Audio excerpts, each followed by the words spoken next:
Assalamualaikum warahmatullahi wabarakatuh. Terima kasih untuk waktunya telah disempatkan hadir dalam diseminasi budaya positif untuk saya. Kali ini saya akan menyampaikan apa yang sudah saya dapat selama 2 bulan mengikuti pendidikan calon guru penggerak di angkatan 9 ini, yaitu budaya positif.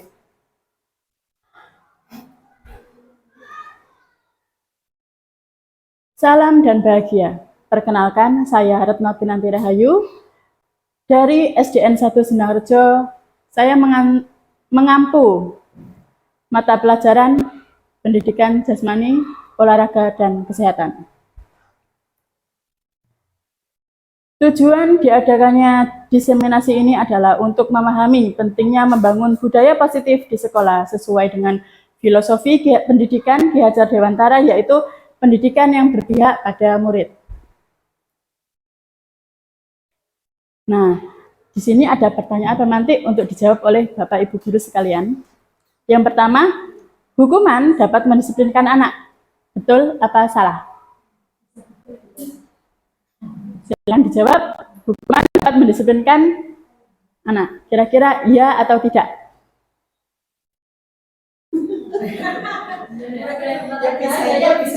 Bisa ya, bisa tidak.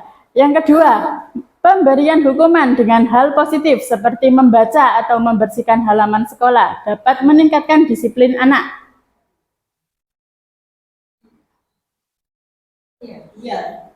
Ya.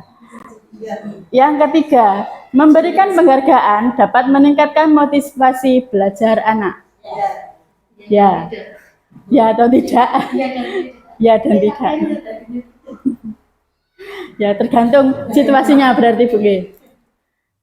Nah, nanti 3 hal tersebut akan bisa kita jawab kalau sudah mengikuti diseminasi ini. Di antaranya adalah disiplin positif dan nilai-nilai kebijakan universal, teori motivasi, hukuman, penghargaan, dan restitusi, keyakinan kelas, kebutuhan dasar manusia, dan dunia berkualitas, restitusi, 5 posisi kontrol, dan segitiga restitusi. Ini yang akan kita pelajari untuk hari ini. Yang pertama, disiplin positif dan nilai-nilai kebijakan universal. Perubahan paradigma. Nah, setelah ini saya akan mengajak Bapak Ibu guru sekalian untuk bermain peran. Di antaranya dalam satu kelompok terdiri jadi 2 orang. Silakan nanti masing-masing orang akan berperan menjadi A dan B. Untuk pemeran A, silakan tanpa menyobek kertas di sini, silakan seolah-olah di genggaman kanan atau kiri Anda ada sesuatu yang berharga bagi Anda. Silakan untuk pemeran A berperan untuk menggenggam sesuatu yang berharga tersebut. Sedangkan pemeran B, silakan dengan berbagai macam cara bagaimana agar temannya tersebut mau membukakan genggaman tangan itu untuk Anda. Nah, silakan. Mungkin ada yang mau mencoba di depan. Bu Hani, monggo. Dan siapa? Bu Anis. Betul, kalau Bu Anis mawon. Siap, monggo, silakan ke depan.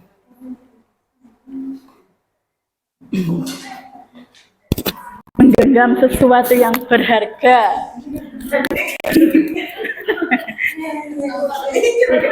Siapa yang peran A? Ratusan belum ini. Apa?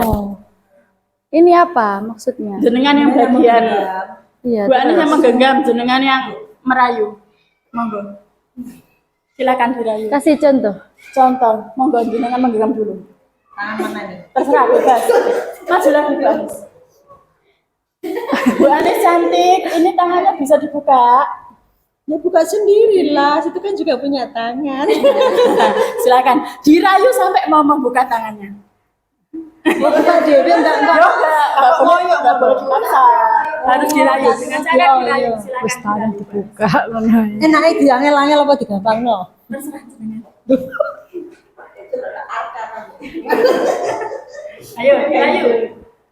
Jangan kau rebut ya. Wanis, ali-ali ini kok api. Oleh nyelat. Oh, nggak boleh. Mau pinjemnya tak lebok deh kene. Janganlah. Delok dile Kebesaran, telu. kebesaran. Boten, Nggak, boten. ucul kok. Gila cuyan. Diguyu Faris. Ora iso. Didik-didik tak, guys. Bu Anis, minta tolong ya. Boleh dirayu, boleh Tangannya boleh diancam, dibuka. bebas. Tangannya dibuka. Mau apa sih? Tak tutup mata. Oh, mau lihat garis tangan. Dengan hitungan ketiga, Anda akan tertidur. Peringisan salah. Ayo tak Banis, kok saya bayar wong, menit ajak jalan-jalan ya. Loh, terus nah. Oke. Lihat ya. Lihat yang baik-baik tok loh, iso diomong. Nek elek aja diomong no. Ini garisnya nyambung. Oh, hidupnya nggak begitu ruwet. Sudah, Bu, Nah, sudah. terima kasih permisi ya. Terima kasih untuk Bu Anis dan Bu Hani. Nah, ternyata tadi Bu Anis membuka tangannya. Apa maksudnya itu?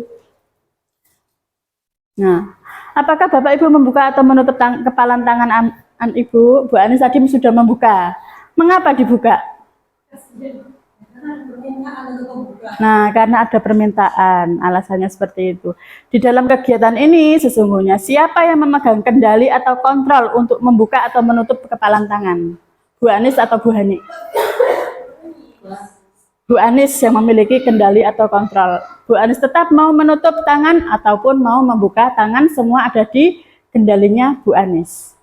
Dari situ kita bisa mempelajari bahwa ternyata guru untuk mengontrol murid itu hanya sebuah ilusi yang diciptakan oleh guru itu sendiri. Jadi ilusi guru mengontrol murid, ilusi bahwa kritik dan membuat orang merasa bersalah dapat menguatkan karakter, ilusi bahwa semua penguatan positif, efektif, dan bermanfaat, dan ilusi bahwa orang dewasa memiliki hak untuk memaksa. Jadi mungkin memang terlihat bagus, oh terlihat disiplin positifnya anak-anak tercapai, tapi tetap kendalinya itu sebenarnya ada pada diri sendiri anak. Jadi tugas kita adalah membangun motivasi intrinsik anak, bukan hanya sekedar eksternalnya saja. Nah, disiplin. Kalau kita mendengar kata disiplin, apa yang terbenak di bayangan Bapak Ibu? Taat aturan, ada hukuman, ada konsekuensinya, ya. Berasal dari bahasa Latin disciplina, yang artinya belajar. Makna asal dari kata ini berkonotasi dengan disiplin diri dari murid-murid Socrates dan Plato. Disiplin ini membuat orang menggali potensinya menuju sebuah tujuan, apa yang dia hargai. Namun dalam budaya kita, makna kata disiplin telah berubah menjadi sesuatu yang dilakukan seseorang pada orang lain untuk mendapatkan kepatuhan. Kecenderungan umum adalah menghubungkan kata disiplin dengan ketidaknyamanan, bukan dengan apa yang kita hargai atau pencapaian suatu tujuan. Nah, ini yang akan kita pelajari, yaitu nilai-nilai kebijakan universal. Adalah sifat-sifat positif manusia yang merupakan tujuan mulia yang ingin dicapai setiap individu. Nilai-nilai tersebut bersifat universal dan lintas bahasa, suku, bahasa, agama, maupun latar belakang yang kita kenal dengan profil pelajar Pancasila. Itu yang akan kita gunakan dalam keseharian ini. Setiap perilaku atau perbuatan memiliki sesuatu tujuan, yaitu dari Dr. William Gasser pada teori kontrol 1984. Dengan mengaitkan nilai-nilai kebijakan yang diyakini seseorang, maka motivasi intrinsiknya akan terbangun sehingga menggerakkan motivasi dari dalam untuk mencapai tujuan mulia yang ingin dicapai. Kedua, teori motivasi, hukuman, dan penghargaan restitusi. Teori motivasi di sini ada 3. Diane Goshen dalam bukunya Restitution School Discipline menyatakan 3 motivasi perilaku manusia. Yang pertama, untuk menghindari ketidaknyamanan atau hukuman. Nah, ini tadi berkaitan dengan yang pertama. Untuk menghindari ketidaknyamanan dan hukuman, maka anak-anak seolah-olah akan melakukan suatu hal yang diinginkan oleh guru atau peraturan tersebut. Yang kedua, untuk mendapatkan imbalan atau penghargaan dari orang lain. Dan yang ketiga, untuk menjadi orang yang mereka inginkan dan menghargai diri sendiri dengan nilai-nilai yang mereka percayai.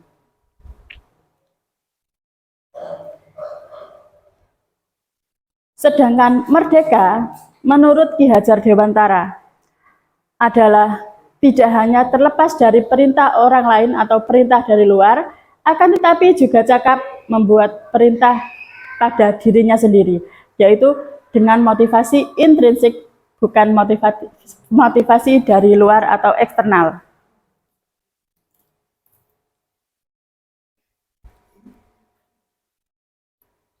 Kita simak video berikut ini.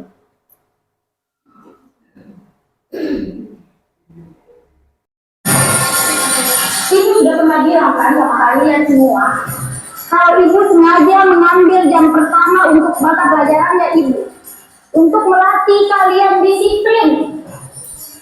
Kalian tahu kan peraturannya ibu?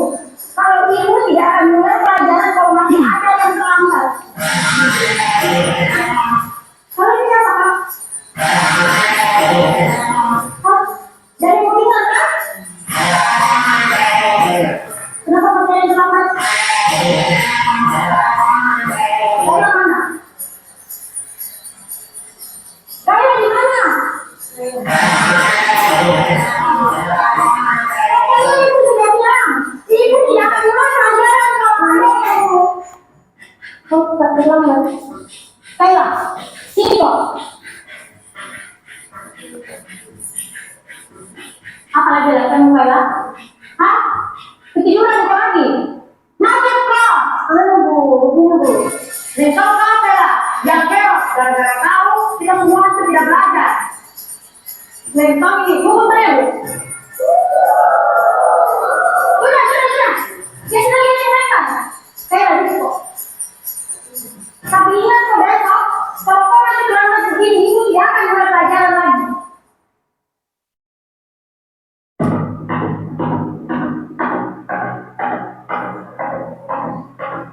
Selamat pagi anak-anak.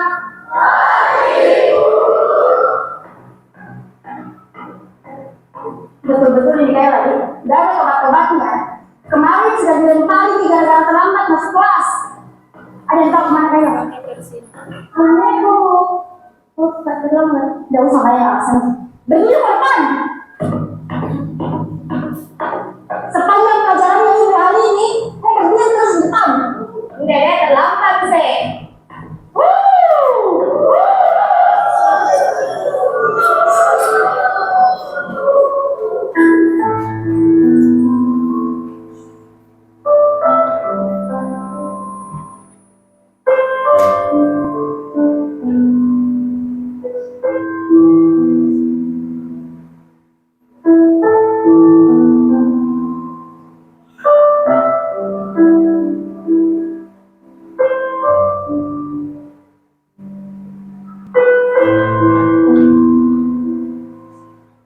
Sudah 1 jam lebih nih Kayla nggak datang.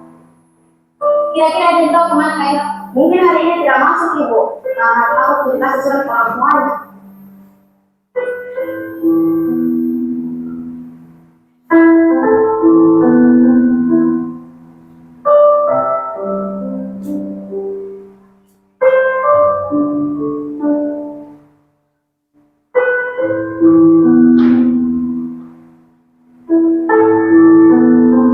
Pagi anak-anak.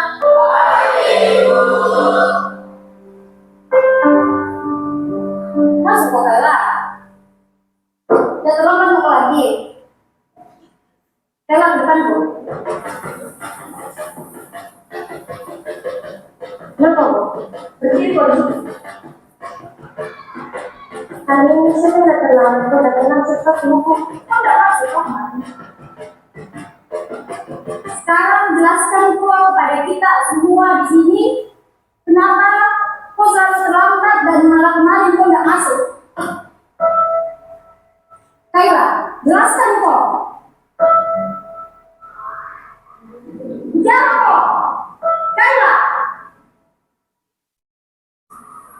Maafkanlah teman-teman, karena gara-gara saya kalian semua nggak belajar.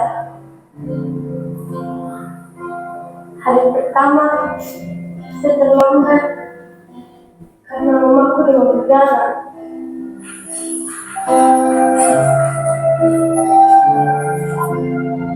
Harus keantar di rumah sakit sebelum sekolah.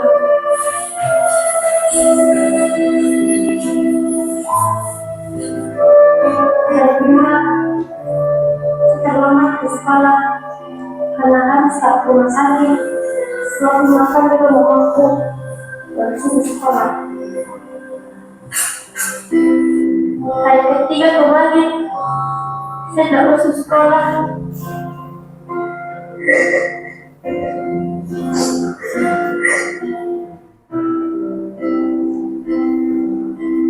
Aku harus menjagaku di kecil dulu dalam pikiran mamaku. Apakah tergetar hatimu jika sini anakmu terjatuh? Tak ada tempatku menuju, tangisku dalam sendiriku. Bukan bapakku suruh dari sini, tidak bakalan tak masuk sekolah hari ini. Sekiranya kalian semua menempat kita, lepaskanlah, lepas. Sekiranya kita menunggu, hukum.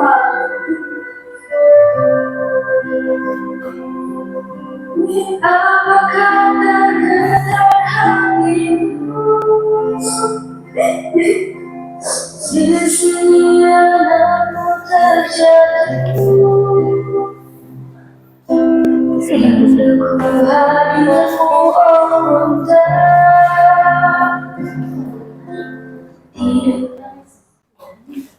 Nah, dari video yang sudah kita lihat bersama-sama, kira-kira ada yang memberikan tanggapan? Apa yang seharusnya kita lakukan sebagai guru ketika menghadapi masalah tersebut?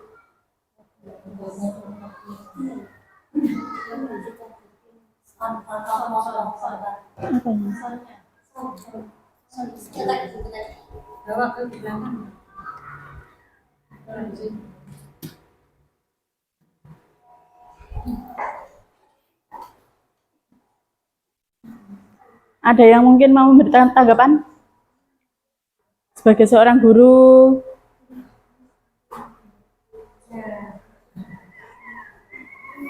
tidak ada? Sebagai seorang guru, harusnya kan kita tidak langsung menjudge seseorang anak ketika terlambat, ya. Kita harus cari tahu dulu kenapa kok terlambat, dan apa yang sudah dilakukan oleh teman-temannya tadi itu juga termasuk tindakan-tindakan yang kurang baik atau tidak terpuji. Berikutnya ini yang akan kita pecahkan bersama. Hukuman atau konsekuensi. Yang pertama, mencatat 100 kali di dalam buku kalimat saya tidak akan terlambat lagi karena terlambat sekolah itu hukuman atau konsekuensi. Mencatat 100 kali di dalam buku kalimat saya tidak akan terlambat lagi karena terlambat sekolah merupakan hukuman atau konsekuensi? Hukuman. Ada yang hukuman, ada yang konsekuensi. Yang kedua, lari mengelilingi lapangan basket 2 kali karena terlambat hadir di sekolah. Hukuman. Membersihkan coretan yang dibuatnya di meja tulis. Konsekuensi. Murid diminta bertelanjang kaki sepanjang hari karena tidak menggunakan sepatu warna hitam sesuai peraturan sekolah. Hukuman atau konsekuensi?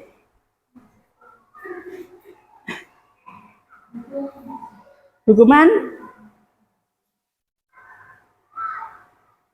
Hukuman atau konsekuensi? Melepas sepatu karena tidak memakai sepatu. Konsekuensi. Membersihkan tumpahan air di meja tulis.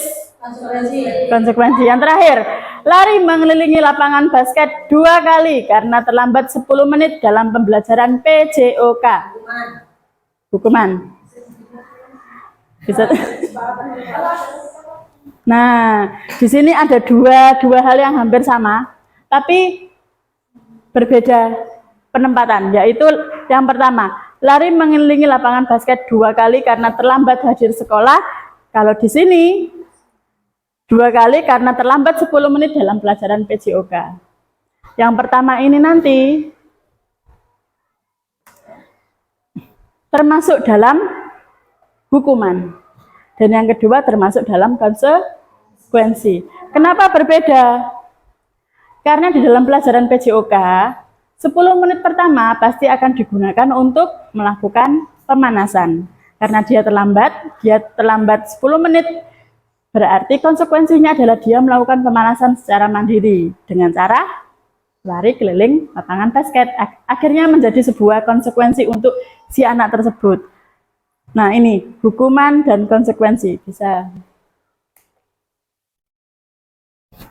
Nah, hukuman adalah sesuatu yang menyakitkan dan harus terjadi. Sedangkan kalau konsekuensi pasti harus terjadi karena tindakannya tersebut. Hukuman membuat anak sakit baik fisik maupun hati untuk jangka waktu yang lama, sedangkan konsekuensi hanya membuat merasa tidak nyaman dan jangka waktunya pendek. Berikutnya hukuman, anak jadi membenci kedisiplinan. Konsekuensinya, anak menghargai kedisiplinan. Hukuman adalah sebuah paksaan, sedangkan konsekuensi merupakan stimulus atau tanggapan. Hukuman akan mendorong anak untuk menyakiti dirinya sendiri, sedangkan konsekuensi mendorong anak agar mudah menyesuaikan diri. Hukuman mempunyai konsep diri yang buruk, sedangkan konsekuensi konsep dirinya menjadi lebih baik lagi. Hukuman, anak belajar untuk menyembunyikan kesalahan. Sedangkan pada konsekuensi, anak akan belajar untuk mematuhi peraturan. Dalam hukuman, anak akan merasa marah, merasa bersalah, dipermalukan, merasa tidak dihargai. Sedangkan kalau dalam konsekuensi, anak akan mengalami hilang haknya, dibuat tidak nyaman, diasingkan untuk sementara waktu.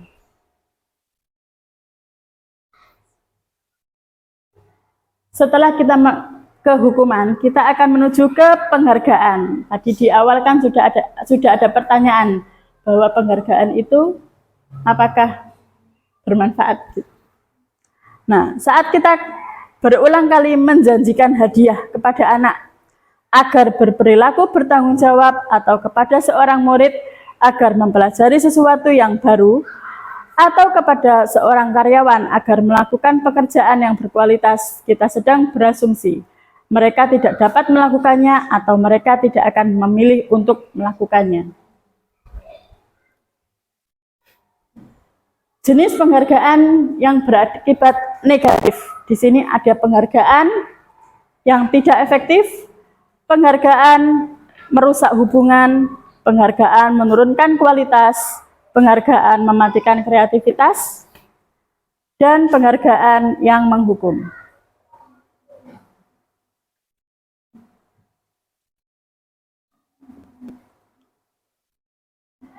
Penghargaan yang tidak efektif adalah suatu penghargaan benda atau peristiwa yang diinginkan, yang dibuat dengan persyaratan. Hanya jika Anda melakukan hal ini, maka Anda akan mendapatkan penghargaan yang diinginkan. Jika saya mengharapkan sesuatu penghargaan yang tidak mendapatkannya, maka saya akan kecewa. Itulah penghargaan yang tidak efektif.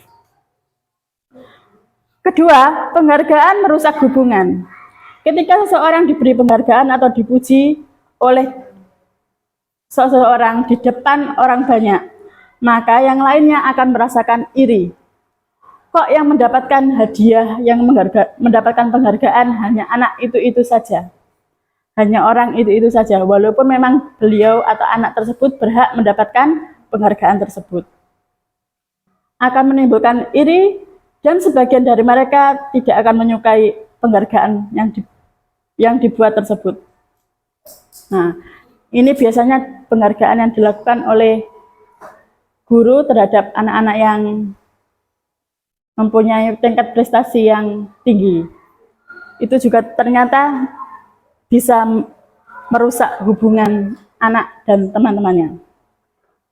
Berikutnya, penghargaan yang menurunkan kualitas. Dilakukan pada sekelompok mahasiswa yang sedang bekerja praktik di sebuah surat kabar universitas. Saat itu mereka sedang belajar menuliskan sebuah artikel tentang sebuah judul berita utama. Seiring waktu, mahasiswa tersebut semakin mampu bekerja dengan cepat. Kemudian ada beberapa mahasiswa yang dibayar setiap kali mampu membuat satu judul berita utama. Dan setelah beberapa lama kemudian, mahasiswa yang dibayar tersebut kinerjanya akan berhenti berkembang, malah tidak berkembang karena mendapatkan suatu penghargaan. Karena sudah terbelokkan motivasinya. Berikutnya, penghargaan mematikan kreativitas. Nah, murid-murid diminta berpikir mengenai hadiah atau penghargaan yang bisa mereka dapatkan bila dia berhasil menuliskan sebuah puisi. Kreativitas anak tersebut hanya akan berpatokan pada tujuannya. Oh, nanti kalau saya bisa menuliskan puisi, maka saya akan mendapatkan hadiah tersebut. Karena motivasinya tetap eksternal. Dan yang terakhir, penghargaan yang menghukum. Nah, penghargaan menghukum, mereka tidak akan mendapatkan penghargaan, misalkan sistem ranking. Mereka yang mendapatkan ranking kedua akan merasa dihukum atau merasa tetap gagal karena tidak mendapatkan ranking yang pertama. Oke. Berikutnya, sebagai seorang guru ketika murid Anda melakukan kesalahan, tindakan mana yang mungkin akan Anda lakukan? 1. Menunjukkan kesalahannya dan memintanya melihat kesalahannya baik-baik. Mengatakan, kamu harusnya tahu bagaimana kamu seharusnya bertindak. Mengingatkan murid Anda akan kesalahannya yang sama di waktu sebelumnya. Bertanya padanya, kenapa kamu melakukan sesuatu yang seharusnya tidak kamu lakukan? Dan mengkritik dan mendiamkannya. Kira-kira yang mana yang akan kita lakukan, yang sering kita lakukan? Hampir seluruhnya pasti sering ya, pernah kita lakukan. Nah, ternyata baik hukuman maupun penghargaan mempunyai pengaruh jangka pendek dan panjang. Ini dalam segi penghargaan. Dalam penghargaan efektif jika kita menginginkan seseorang melakukan sesuatu yang kita inginkan dalam jangka waktu yang pendek. Tidak dalam jangka waktu yang panjang. Jika kita menggunakan penghargaan lagi, dan lagi, maka seseorang tersebut akan bergantung pada penghargaan yang kita berikan, serta kehilangan motivasinya sendiri untuk terus berkembang. Jika kita mendapatkan penghargaan untuk melakukan sesuatu yang baik, maka kita akan senantiasa berharap mendapatkan penghargaan tersebut lagi. Kita pun menjadi tidak menyadari bahwa sebenarnya kita mampu, walaupun tanpa penghargaan tersebut.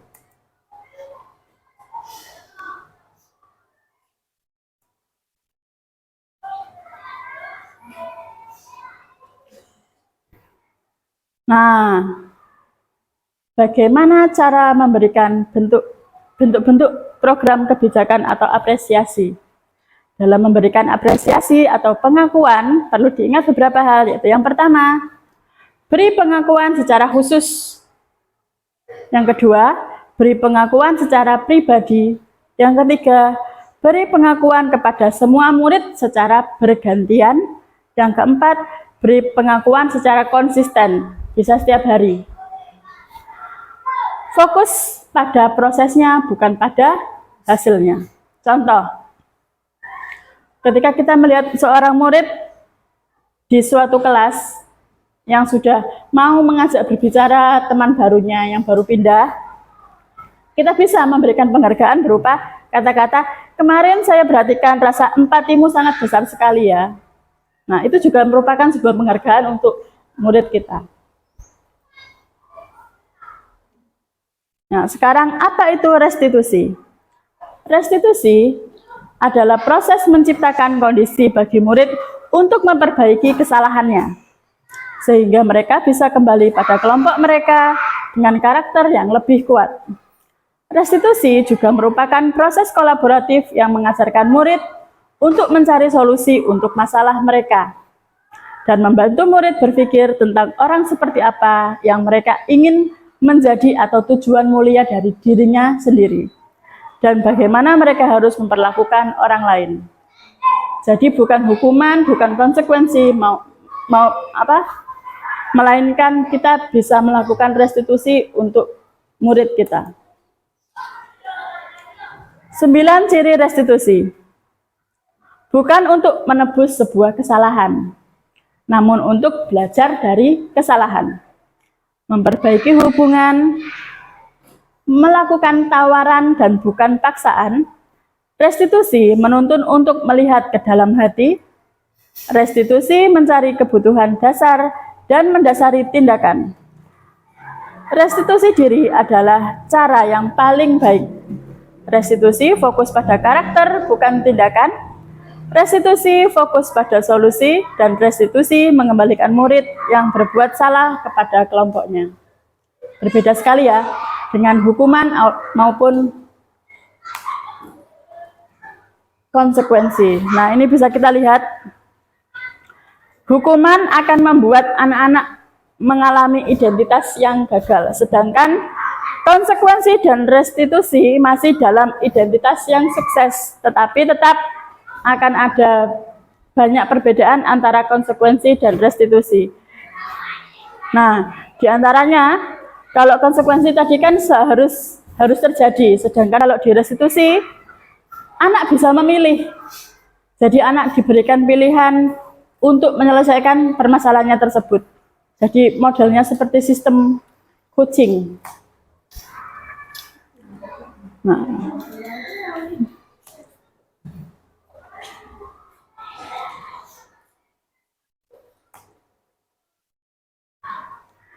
sebelum kita masuk ke keyakinan kelas, mungkin Bapak Ibu bisa berdiri sebentar. Silakan berdiri.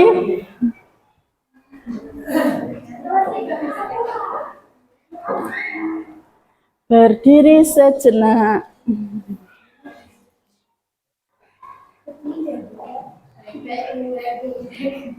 Nah, kita lakukan ice breaking terlebih dahulu. Kita menyanyikan lagu bersama, lagu yang sudah viral sekali di mana-mana. Ya, sambil penguluran tangan. 1, 2, 3. Tangan ke atas menggapai bintang, tangan ke samping burung yang terbang, tangan ke depan ikan berenang, duduk yang rapi kita putar-putar, tangan diputar, lunggu-lunggu, tangan digulung, ular melingkar di meja bundar, kanan, kiri, atas, bawah, siap berdoa. Guru kelas 1 memang lebih hafal. Terima kasih Bu Linda. Ya. Nah, kita masuk ke keyakinan kelas. Ya. Mengapa tidak peraturan kelas, namun keyakinan kelas? Kira-kira ada yang bisa menjawab pertanyaan ini? Kenapa harus keyakinan, bukan peraturan? Kalau peraturan itu kan lebih membebani juga. Nah, peraturan lebih membebani, lebih mengikat. Nah, kalau keyakinan Itu seakan apa yang memberikan energi positif ke siswa, dia yang bisa. Terima kasih Ibu Puji. Ya, betul sekali. Kalau peraturan bisa lebih mengikat, lebih kaku. Kalau keyakinan anak-anak itu bisa lebih fleksibel. Nah, kira-kira mengapa kita memiliki peraturan harus menggunakan helm bila mengendarai kendaraan bermotor? Biar apa kalau pakai motor itu harus menggunakan helm? Biar aman, biar safety, melindungi. Kira-kira kalau tidak ada peraturan itu, apakah kita juga akan tetap menggunakan helm? Tidak. Biar tidak kepanasan. Nah, ini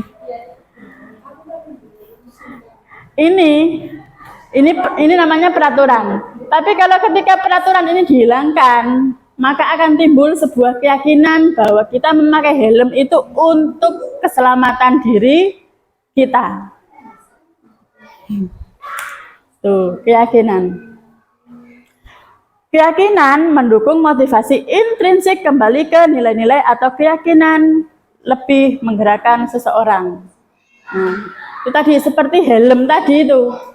Helm merupakan sebuah peraturan ketika memang ada aturannya dan lebih mengikat. Kalau tidak memakai helm maka akan ditilang. Sedangkan kalau dalam keyakinan, mereka meyakini bahwa dengan menggunakan helm maka akan membuat dirinya lebih aman, lebih safety, lebih menjaga keselamatan dirinya sendiri. Nah, nilai-nilai kebajikan adalah sifat-sifat positif manusia yang merupakan tujuan mulia yang ingin dicapai setiap individu.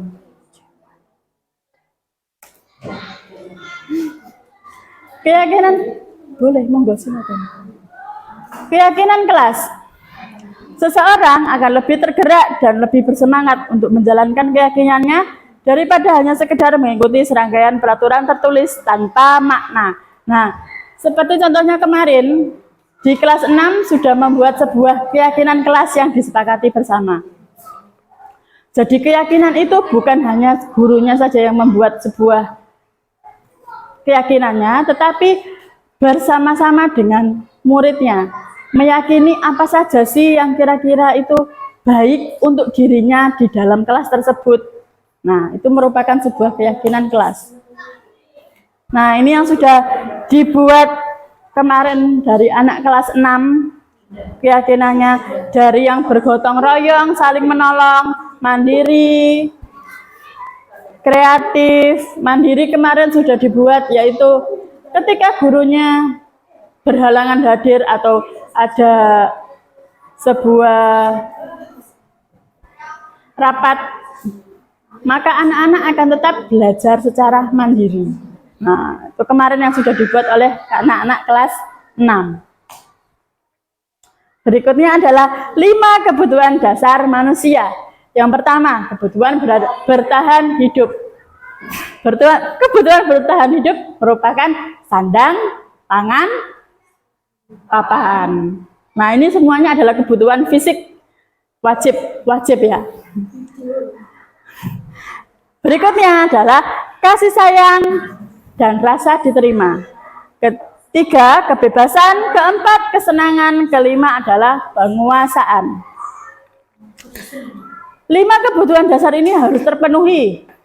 Kalau tidak terpenuhi, maka akan terjadi sesuatu hal. Anak-anak atau murid akan melakukan sesuatu yang tidak kita inginkan atau kita harapkan. Nah, sedangkan 5 posisi kontrol ini yang akan dilakukan oleh seorang guru. Posisi yang pertama adalah penghukum, pembuat merasa bersalah, teman, pemantau, atau sebagai seorang manajer. Ini saling berkaitan. Nah, kita lihat dulu. Nah, ini posisi penghukum. Ya.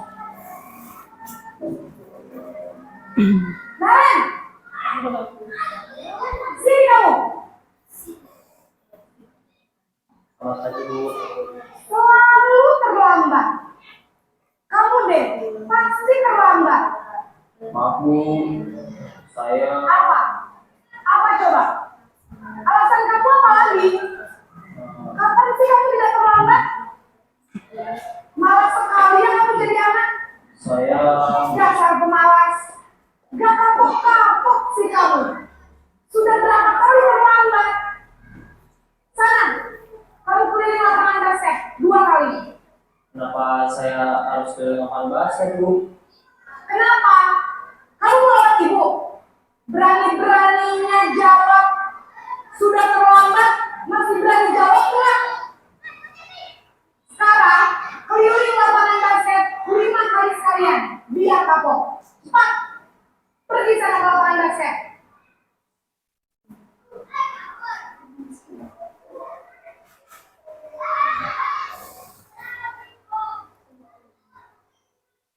Nah, kalau ini pembuat merasa bersalah. Akan ada perbedaan antara 5 posisi kontrol tersebut. Naren!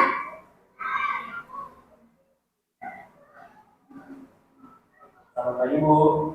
Naren! Kamu kenapa terlambat lagi, nak? Ya Tuhan, Naren. Kamu senang ya bikin ibu susah ya? Kalau kamu terlambat lagi, nanti ibu yang ditegur bapak kepala sekolah, nak. Disangka ibu tidak bisa membina kamu. Duh, gimana ini? Maaf, Bu. Duh, Gusti Naren. Kamu suka ya kalau ibu ditegur bapak kepala sekolah? Terus, sekarang ibu harus tulis apa yang di buku absen? Ini kamu sudah sering terlambat loh. Ibu harus apa coba? Maaf, Bu. Maaf sekali. Ya sudah, lain kali jangan bikin ibu susah lagi anak ya. Ibu tidak akan kuat lagi kalau kamu gini terus. Bisa jantungan kalau ibu ditegur bapak kepala sekolah. Sana cepat, kelas. Maaf ya, Bu. Maaf sekali. Nah, berikutnya adalah posisi kontrol sebagai teman. Ini yang mungkin sering kita lakukan.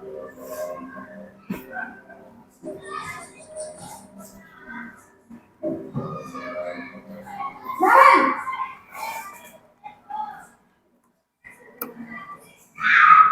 Selamat pagi, Bu. Wah, sudah jam berapa ini nak? Selamat lagi ya sayang. Iya, Bu. Habis Bu saya rumah bangunkan saya, Bu. Kamu malah menyalahkan ibu kamu. Kamu bukan anak yang paling pintar. Siapa sih? Iya, Bu. Saya mau selamat bangun tadi. Jadi biarpun saya lincah, tetap beresin ya, Bu. Ya sudah sana. Nanti lain kali larinya lebih kenceng lagi ya. Biar gak terlambat lagi. Bikin seneng ibu. Demi ibu. Bisa kan? Bisa lah, Bu. Ya sudah sana masuk kelas. Ibu beresin urusan absen kamu. Kamu ini ada-ada saja.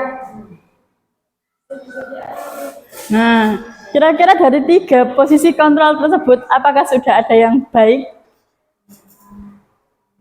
yang bisa membuat anak tersebut berubah kira-kira? Belum. Kita lihat 2 posisi kontrol berikutnya.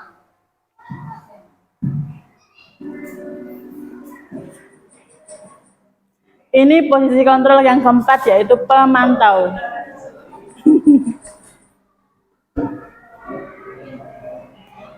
Naren!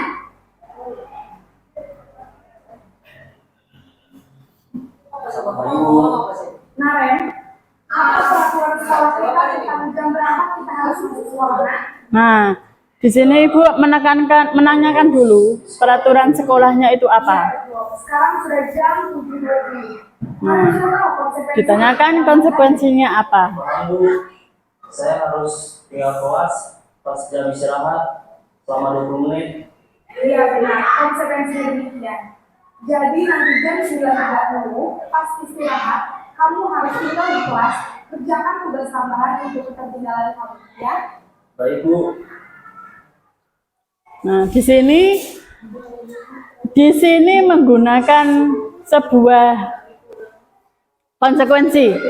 Jadi konsekuensinya, jika terlambat 20 menit, maka kehilangan waktu istirahat selama 20 menit. Apakah sudah bisa membuat anak berubah kalau dengan posisi konsekuensi seperti ini? Insya Allah. Nah, sekarang kita lihat posisi kontrol yang terakhir, yaitu sebagai seorang manajer.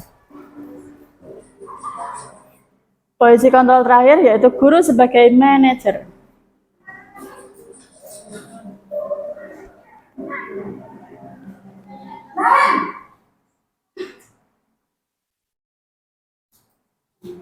Selamat pagi, Bu. Selamat pagi, Naren. Waduh, saya terlambat. Iya, sekolah masuknya jam 7, sekarang sudah jam 7.20. Jadi sekarang bagaimana ini, Naren? Maaf, Bu. Saya lupa soal saya semalam. Baiklah, menurut kamu, keyakinan sekolah yang mana yang kamu tingkatkan? Yang ditanyakan bukan konsekuensi, melainkan keyakinan. Dan orang lain mungkin ya, Bu. Setuju. Jadi, apakah Naren meyakini prinsip saling menghormati tersebut? Iya, Bu. Saya meyakininya. Apakah Naren bersedia memperbaiki masalah keterlambatan ini? Bersedia, Bu. Bagaimana kamu akan memperbaiki masalah keterlambatan ini? Saya akan coba untuk tidak lupa menyetel alarm saya, Bu. Baik, kalau Naren komputer alarm di rumah, ada orang yang kira-kira bisa bantu mengingatkan tidak? Ada, Bu. Kakak saya, Kak Emma. Ada lagi selain Kak Emma? Selain Kak Emma, ada ibu saya. Baik, jadi yang mengingatkan Naren adalah Kak Emma dan ibu kamu ya. Kira-kira akan mulai start alarm kapan, Naren? Setelah pulang sekolah, akan segera saya lakukan. Baik, jadi Naren akan setel alarm untuk bangun besok pagi dan akan diingatkan oleh kakak dan ibu dan Naren ya. Ada lagi yang mungkin perlu dilakukan, Naren? Agar tidak terlambat bangun lagi. Tidak ada, Bu. Baik, Naren. Terima kasih untuk kerjasama kamu. Sekarang kamu perlu kembali ke kelas untuk belajar. Baik, Bu. Terima kasih.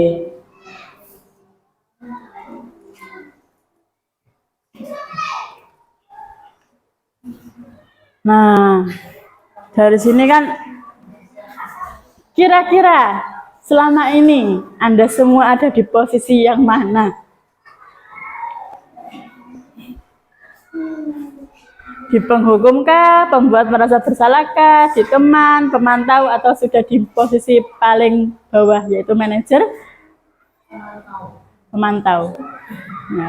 Ya minimal kita ada di posisi pemantau kalau belum bisa menjadi seorang manajer ya.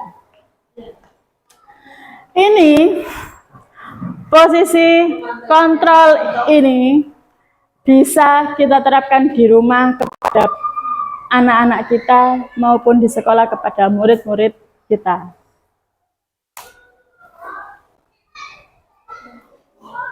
Nah, ini dia segitiga restitusi yang akan membuat seorang guru menjadi manajer untuk dirinya dan lingkungannya. Yang pertama, dengan menstabilkan identitas. Ya, seseorang pasti pernah melakukan kesalahan. Kamu bukan satu-satunya yang pernah melakukan kesalahan ini. Setelah menstabilkan identitas, berlanjut ke validasi tindakan yang salah, yaitu kamu tentunya punya alasan mengapa kamu melakukan itu, atau adakah cara yang lebih efektif untuk mendapatkan apa yang kamu butuhkan. Dan yang terakhir, menanyakan keyakinan. Keyakinan kelas apa yang telah disepakatinya, yang telah dilanggarnya. Dan kamu ingin menjadi orang yang seperti apa. Jadi diberikan pilihan. Diberikan pilihan-pilihan untuk menebus atau mengubah kesalahan tersebut menjadi lebih baik lagi, sehingga anak tersebut akan muncul motivasi intrinsiknya untuk berubah menjadi lebih baik lagi, sehingga bisa memunculkan kebajikan universal.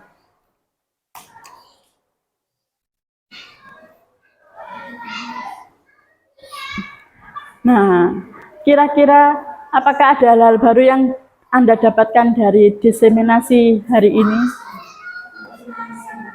Atau mungkin ada pertanyaan? Ya, monggo.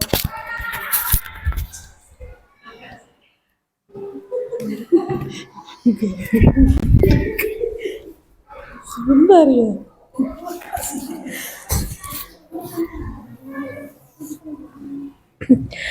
Baik, terima kasih kesempatannya. Jadi tadi dijelaskan bahwasannya penghargaan atau pemberian hadiah itu juga memberikan dampak yang kurang baik. Pertanyaan saya, bagaimana cara agar pemberian hadiah itu sendiri masih bisa memberikan manfaat untuk peserta didik? Terima kasih. Terima kasih untuk Budian. Pertanyaannya sangat bagus sekali. Jadi pemberian hadiah itu memang bisa mengakibatkan hal-hal yang negatif ya. Kita tetap bisa memberikan sebuah penghargaan atau apresiasi kepada murid kita dengan cara-cara yang lebih khusus, yaitu ya memberikan penghargaan yang khusus pada anak-anak. Mungkin dipanggil di ruangan tertentu, tidak dilakukan secara bersama-sama. Yang kedua, memberikan penghargaan itu tidak hanya pada satu murid saja, tapi pada semua siswanya. Jadi diberikan pada seluruh siswa secara bergantian. Karena penghargaan itu kan tidak melulu hanya pada siswa yang berprestasi, tapi pada semua anak yang berbuat baik di hari itu. Jadi misalkan hari ini mitra sudah mau membuang sampah pada tempatnya, dipungut dari kelasnya, oh ada sampah diambil, itu juga bisa kita berikan penghargaan. Mitra, terima kasih hari ini kamu sudah menjadi anak yang baik. Itu juga merupakan penghargaan untuk dirinya di hari itu. Jadi mungkin besok lagi ganti Paris misal, melakukan hal-hal baik. Tidak harus berupa barang, tapi perkataan. Dan tidak harus anak itu harus menjadi pintar atau pandai terlebih dahulu baru bisa mendapatkan penghargaan. Gitu. Mungkin ada pertanyaan lain? Oh,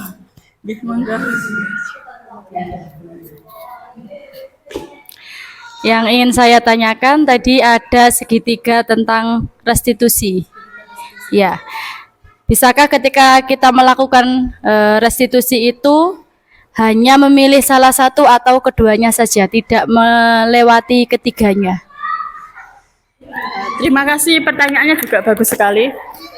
Segitiga restitusi, apakah bisa bila kita menghilangkan salah satunya saja? Untuk segitiga restitusi ini benar-benar harus dilakukan secara satu kesatuan dan tidak boleh terbolak-balik. Karena apa? Yang pertama, ketika anak marah setelah bertengkar atau melakukan kesalahan apapun, misalkan kalau terlambat, itu posisinya kan masih dalam posisi yang mungkin takut dimarahi. Itu pastikan ya, takut dimarahi. Kita stabilkan dulu identitasnya, bahwa setiap orang itu pasti pernah melakukan kesalahan. Setelah identitasnya stabil, sudah mulai tenang, baru kita validasi tindakannya yang salah. Nah, pasti punya alasan kenapa terlambat, pasti punya alasan kenapa bertengkar dengan temannya. Setelah kesalahannya tersebut tadi sudah divalidasi oleh dirinya sendiri, maka kita akan menanyakan keyakinan mana yang sudah dilanggar. Keyakinan ini mengacu pada nilai-nilai kebijakan universal tadi, yaitu profil pelajar Pancasila maupun keyakinan yang sudah dibentuk di sekolah maupun di kelas Bapak Ibu sekalian. Nah, kalau sudah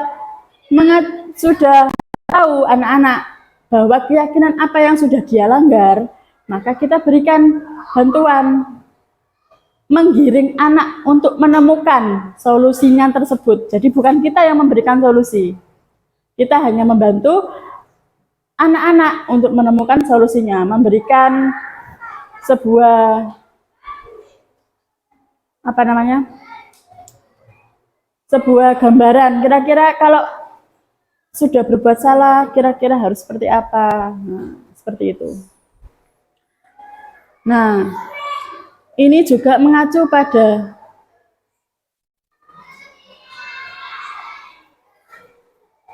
sebentar. Nah, ini juga mengacu pada 5 kebutuhan dasar manusia, yaitu kasih sayang, kebebasan, kesenangan, dan penguasaan. Setiap tindakan anak itu pasti ada penyebabnya. Salah satunya adalah salah satu kebutuhan dasarnya atau mungkin 2 atau bisa jadi semua kebutuhan dasarnya itu tidak terpenuhi ketika di rumah ataupun di sekolah. Jadi misal ada anak kelas 1 nih, tiba-tiba lari keluar sekolah. Akhirnya Bu Linda harus mengejarnya. Dikejar kan sama Bu Linda, positif dikejar, tidak mungkin dibiarkan, harus biarkan. Nggak mungkin. Nah, itu ternyata apa? Si anak kecil tadi itu mempunyai kebutuhan apa? Kasih sayang. Aku itu ingin tahu Bu Linda itu sayang nggak sih sama aku? Oh, ternyata saya dikejar, berarti Bu Linda masih menyayangiku. Nah, merasa disayangi, kebebasan. Aku itu bosen, belajar di kelas itu bosen. Merasa bebas, belajar di luar kelas, walaupun kejar-kejaran dengan Bu Linda. Kesenangan, di luar dia lebih merasa senang daripada di dalam kelas. Sampai pada penguasaan. Ternyata lariku itu lebih kencang daripada Bu Linda. Dia membuktikan diri. Nah, penguasaannya. Itu salah satu contohnya. Jadi tidak bisa kita hanya melihat anak salah itu karena memang dianya salah. Tapi kita harus mencari tahu kebutuhan dasar mana dari si anak tersebut yang belum terpenuhi. Maka dari itu kita bisa membuat sebuah restitusi tersebut. Dan ada lagi yang mau ditanyakan Bapak Ibu? Ya. Tidak ada? Bapak-bapaknya tidak ada yang ditanyakan? Oh, tidak ada. Ya. Terima kasih saya haturkan karena sudah menemani saya selama kurang lebih 1 jam ini. Belajar bersama menjadi lebih positif, menjadi lebih disiplin positif, dan semoga kita semua di sini bisa menempati posisi kontrol sebagai manajer di kelas kita masing-masing, di sekolah kita, dan bisa menjadi lebih bermanfaat untuk murid kita semua. Akhir kata, kurang lebihnya saya mohon maaf. Kepada Tuhan saya mohon ampun. Assalamualaikum warahmatullahi wabarakatuh. Waalaikumsalam warahmatullahi wabarakatuh.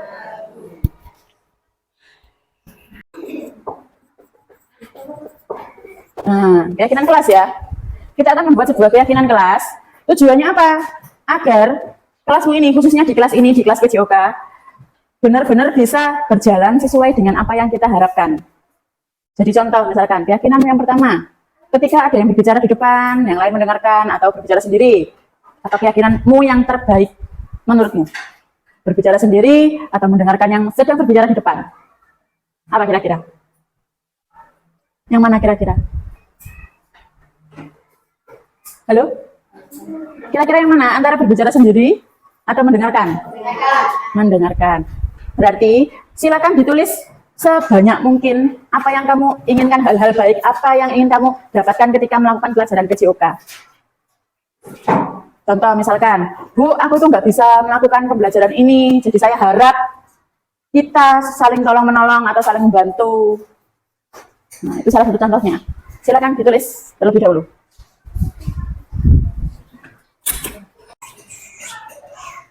Nanti. Ini buat nanti, sabar sih.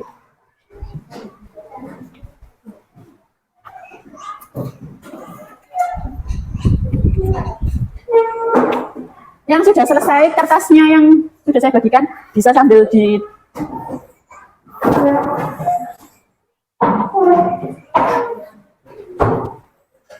kolom jadi 2 ya.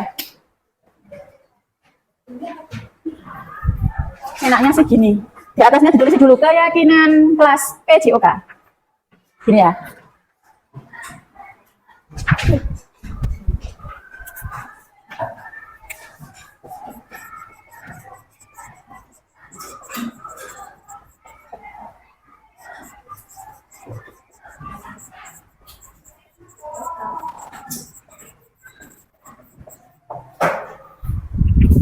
Nah, satu kelompok ini, satu kelompok. Ini kalian satu kelompok, jadi kok nanti apa jawaban-jawaban satu kelompok ini nanti dijadikan satu, mana yang nggak sama baru dituliskan di situ, yang sama ya nggak usah ditulis double gitu ya. Ini satu kelompok 4 orang, 3. Sudah? Satu kelompok. Nah, terus yang lain yang nggak kebagian nulis di kertas yang besar sambil dibantu temannya. Ini di depan kan ada tampak seperti dan tidak tampak seperti. Caranya ngisi bagaimana? Contoh misalkan mana tadi jawabannya? Nah, saya berikan contoh yang ini. Ini di sini ada tidak boleh membuang sampah di kelas. Berarti tidak tampak seperti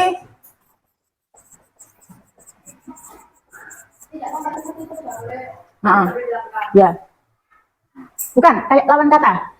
Kalau tidak boleh membuang, punya Kayla tadi kan tidak boleh membuang sampah di kelas ya. Berarti harusnya positifnya apa? Membuang sampah pada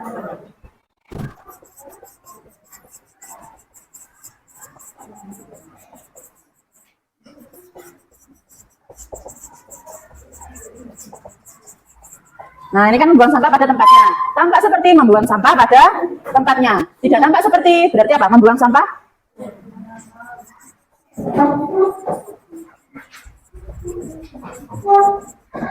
Nah, ini.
Nah, ini yang sudah kamu tulis di tampak seperti aja. Tampak seperti itu kan hal-hal yang kamu inginkan, ya kan? Kamu ingin seperti itu dan tidak ingin seperti yang tidak tampak seperti. Betul apa salah? Nah, di hal yang tampak seperti tadi, silakan dituliskan di sini nanti. Contohnya seperti apa? Misal, di kelompoknya Mbak Diva, tadi ini ada saling menyayangi atau membantu. Akan terdengar seperti apa kalau saling membantu?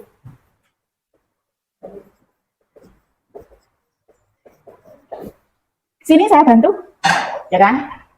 Terdengar seperti saling menyayangi dan saling membantu. Terlihat seperti apa? Terlihat seperti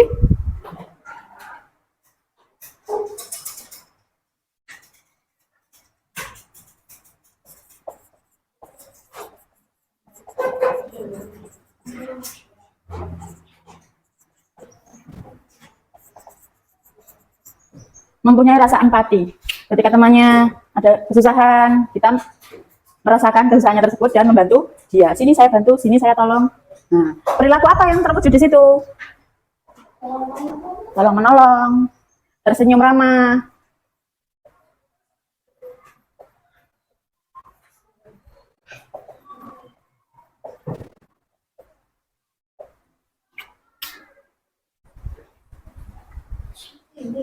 Ya, 5 ini terdengar seperti apa? Nah, mencatat materi terdengar seperti apa?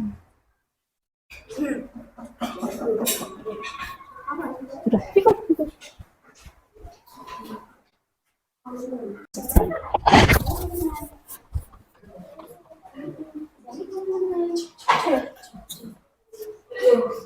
Ayo, Kak. Oke, keyakinan kelasnya dulu. Keyakinan kelas saling menyayangi atau membantu, bertengkar, mencatat materi, tidak mencatat materi. Tampak sepertinya aja. Keyakinan kelas itu kan hal yang positif yang ini gitu. Yang ini aja, ada bisa. Diulang.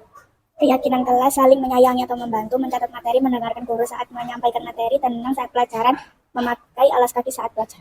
Ya, terima kasih Farah. Beri tepuk tangan untuk Farah. Ayo Mbak Naura, silakan masuk ke depan.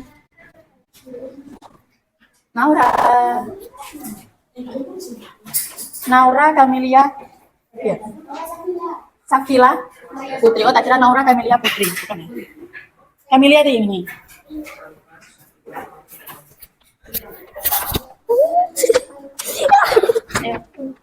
Keyakinan kelas 1. Harus mencatat materi. 2. Tidak keluar kelas saat tidak ada guru. 3. Mendengarkan guru saat guru menerangkan. 4. Makan di saat jam istirahat. 5. Melakukan piket sesuai jadwal. Stop. Mantap Bapak minta kasih. Halo.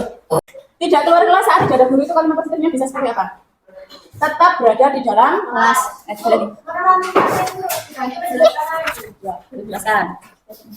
Keyakinan kelas 1. Harus mencatat materi. 2. Tidak keluar. Apa? Tetap di dalam kelas yo. Keyakinan kelas 1. Harus mencatat materi. 2.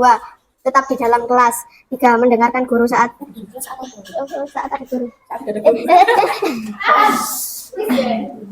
Keyakinan kelas 1. Harus mencatat materi. 2. Di dalam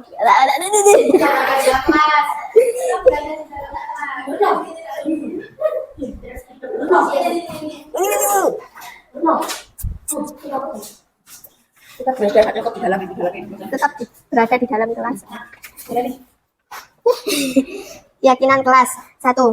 Harus mencatat materi. 2. Tetap berada di dalam kelas saat tidak ada guru. 3. Mendengarkan guru saat guru menerangkan. 4. Makan di saat jam pelajaran. 5. Melakukan piket sesuai jadwal. Jam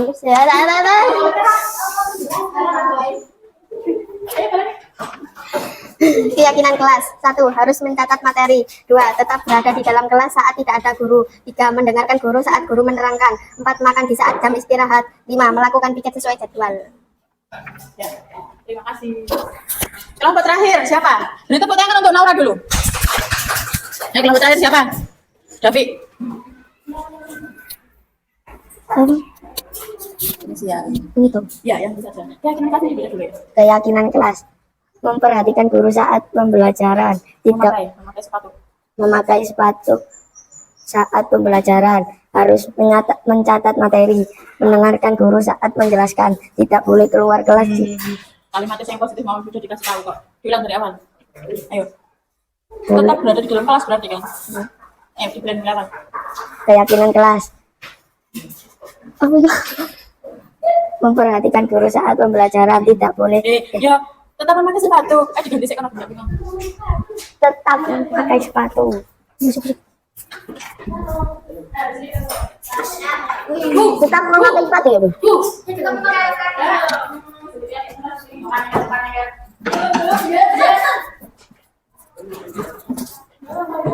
Ada yang disukai aku. Pokoknya apa?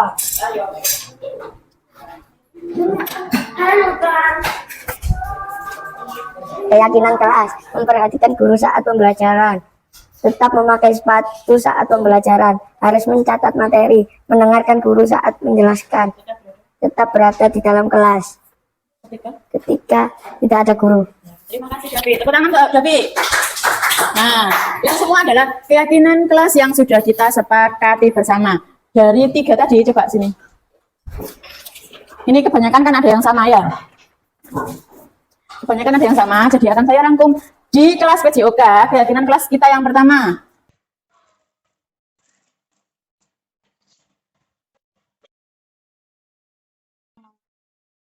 Sekarang saya mengampu Baik, tak kira-kira hukuman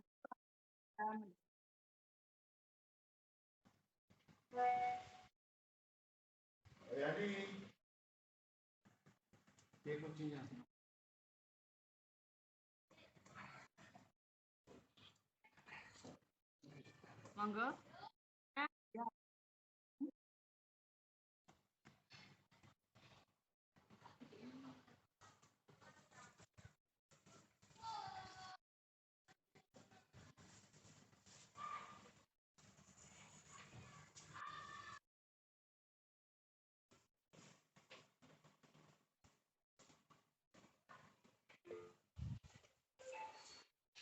Tidak, Pak Jimbo. Pak Fahmi bisa, tapi tidak. Monggo mungkin yang lain. Untuk pertanyaan yang kedua, pemberian hukuman dengan hal positif atau membersihkan halaman sekolah yang positif dapat meningkatkan kinerja atau tidak.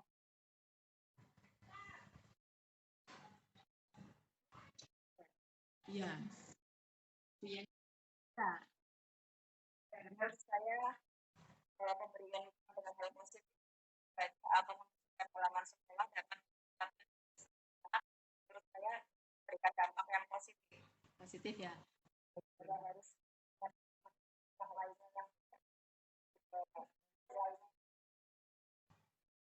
Oke, ya, terima kasih. Nah, sekarang pertanyaan yang ketiga. Memberikan penghargaan. Kalimat. Ya, tidak akan lagi. Sekolah. Kita melakukan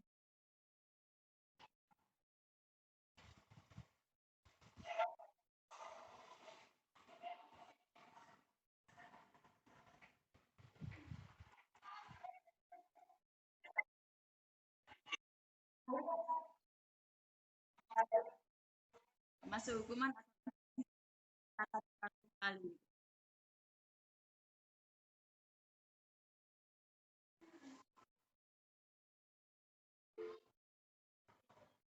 Menjawab.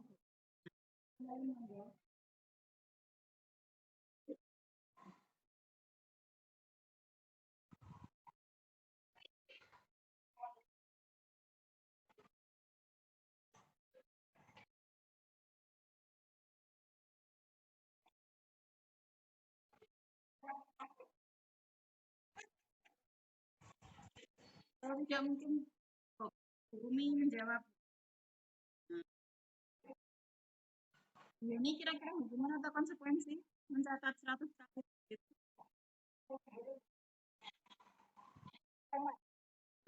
Yang kedua, lari mengelilingi lapangan basket 2 kali karena lambat akhir sekolah. Hukuman atau konsekuensi. Hukuman. Dan hukuman.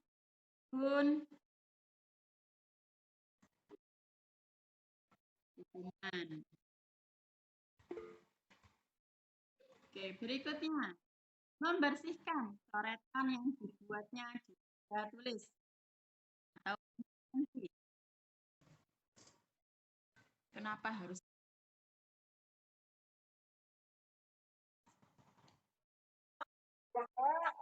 izin bertanya, apakah keyakinan itu sama dengan kesepakatan?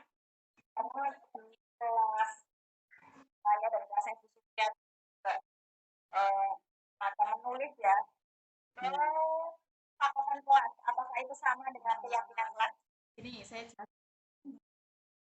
Keyakinan kelas itu menjadi sebuah kesepakatan kelas. Keyakinan kelas itu lebih prosesnya.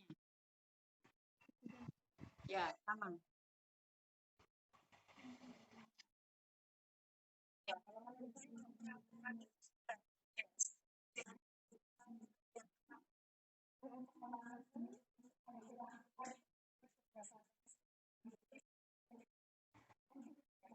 Ya, betul. Betul sekali. Terima kasih, Bu. Betul, betul. Kalau keyakinan, ya, peraturan dulu ya. Kalau yang namanya peraturan, itu sifatnya sifatnya harus dipatuhi aku. Kalau keinginan itu kita buat bersama-sama terlebih dahulu. Dan apa yang dibutuhkan oleh murid-murid kita. Jadi motivasi basic. Nah ini tolong mengapa kita memiliki peraturan harus menggunakan helm dalam mengendarai? Kalau berbuat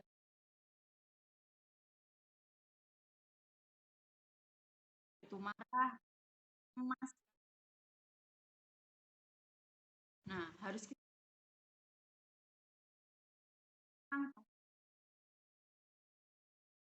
tahu yang pernah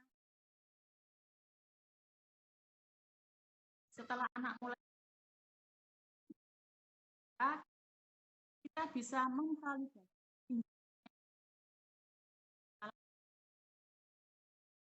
punya alasankah melakukan hal tersebut, mungkin yang lebih baik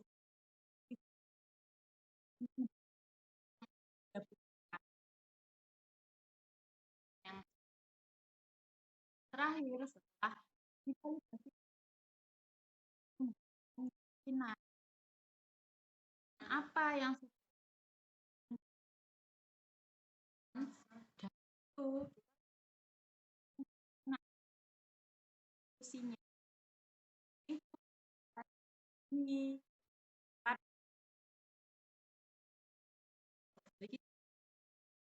itu mencari untuk berusaha untuk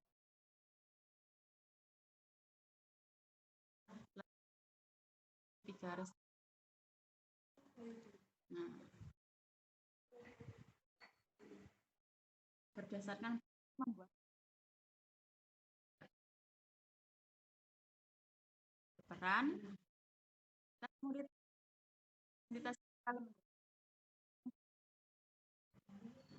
tidak dikritik yang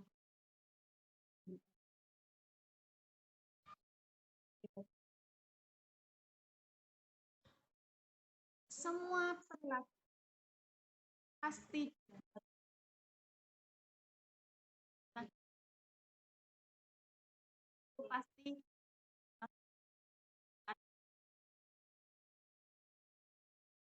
kesalahan. Guru akan pemikiran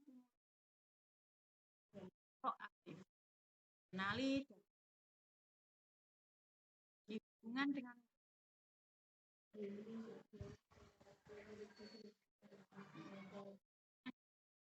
kontrol yang motivasi saat perilaku dan identitas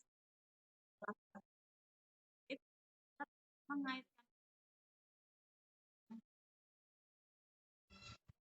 ini dia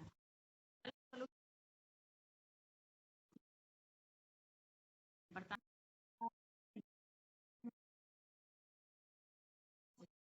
kita yang menentukan kamu harus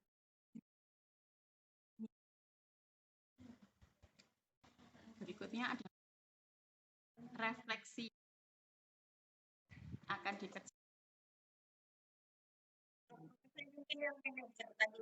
Ya. Tapi memang mungkin melakukan di awal terbiasa itu susah ya.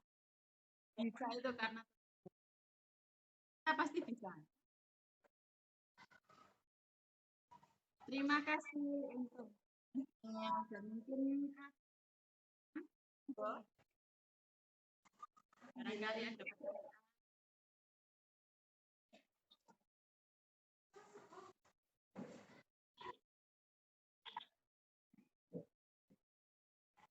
tidak ada pertanyaan.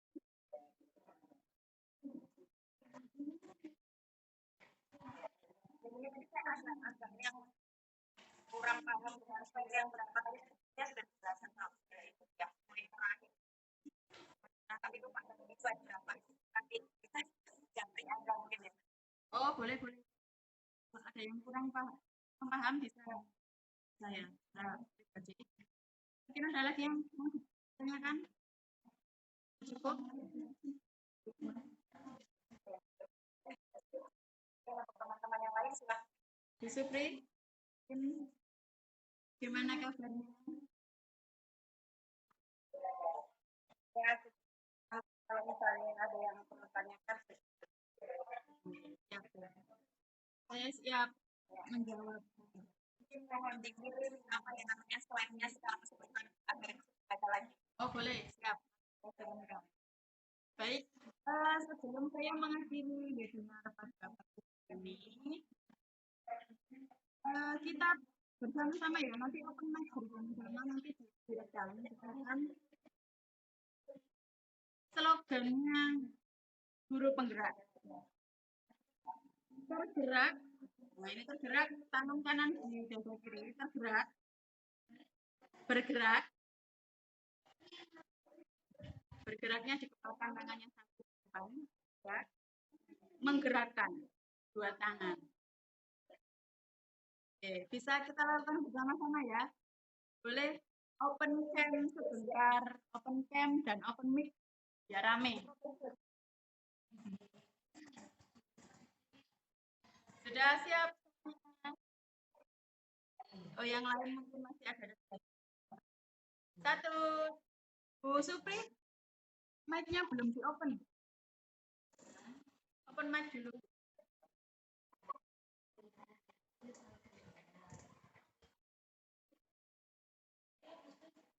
Mic-nya belum on. Kita mulai. Bergerak. Bergerak. Bergerak. Menggerakkan. Terima kasih. Alhamdulillah, kajian siang hari ini telah selesai. Saya harap ini teman-teman yang dari Suwoh Lampung Barat bisa ikut PGP ya, karena materinya itu benar-benar super sekali. Insya Allah. Ayo Pak Ali Usman. Pak Ali Usman ikut PGP Pak. Pak Ali. Ikut CGP Pak.